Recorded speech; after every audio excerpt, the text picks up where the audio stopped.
mga karonda, sasakay muna tayo dito sa kulong-kulong na to. So bali maulan ngayon, kailangan kasi maulan para tayo makakita ng palaka. So ito tayo to. Tara, samahan nyo ako mga karonda. So bali lalakad na tayo mga karonda. So bali ngayon mga bumibiyahe na tayo. Dire-diretso lang tayo mga karonda.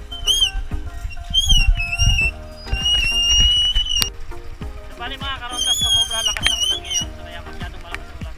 So nakahuli tayo, 2 piraso lang ngayon. So ayan.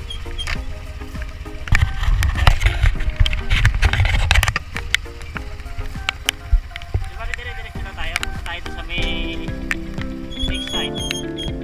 So try natin kung meron tayo makikita ulit. So bali mga karondas, ayan, malakas ang ulan, bahanas yun.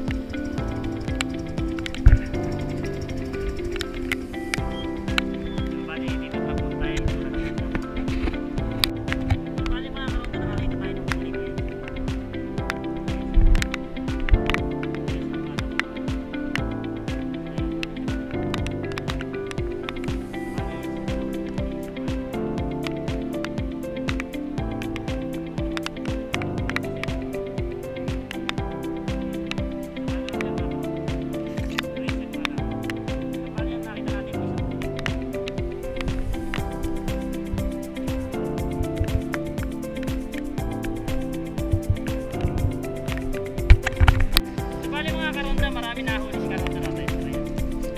Ang dami niya mga karonda.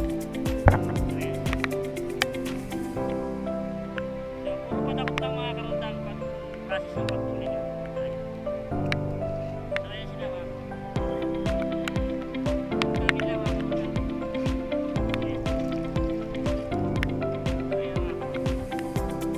Tawag yan ay parang ano,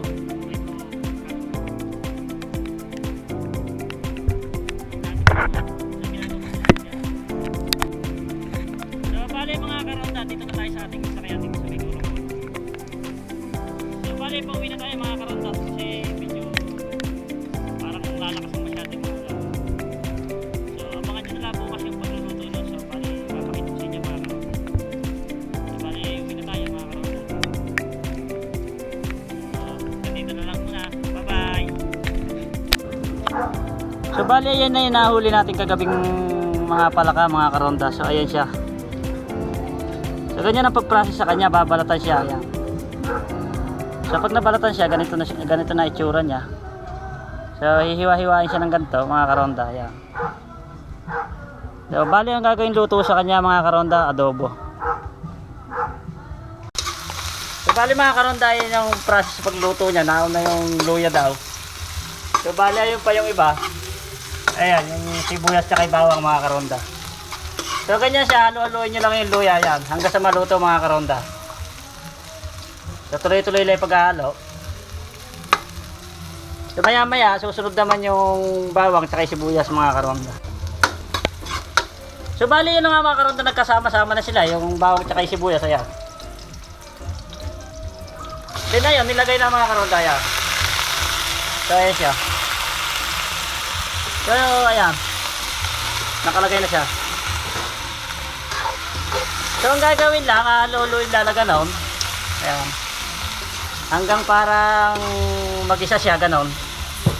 Then mamaya lalagyan siya ng suka toyo. So abang-abangan nyo lang mamaya pag naluto na mga karonda. Bali mga karonda, ito na yung ating nilulutong palaka kanina. So titikman natin mga karonda ngayon. So pipiliin natin tong hita. So ito yung hita niya mga karonda. Ayan. Ayan. So bali white meat din siya. Yung kanyang karne puti rin.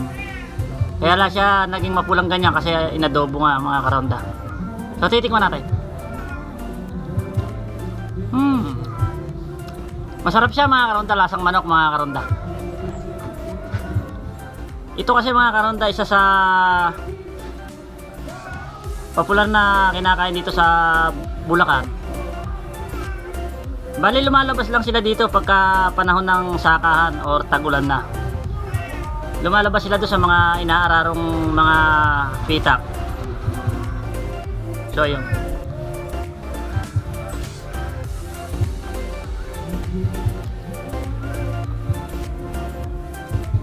Bali mga karonda, hanggang dito na lang muna. Abangan nyo na lang yung aking mga video sa aking YouTube channel mga karonda.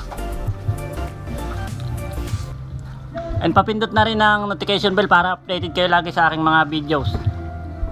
And palike and share na rin mga karonda. So hanggang dito na lang muna. Bye bye!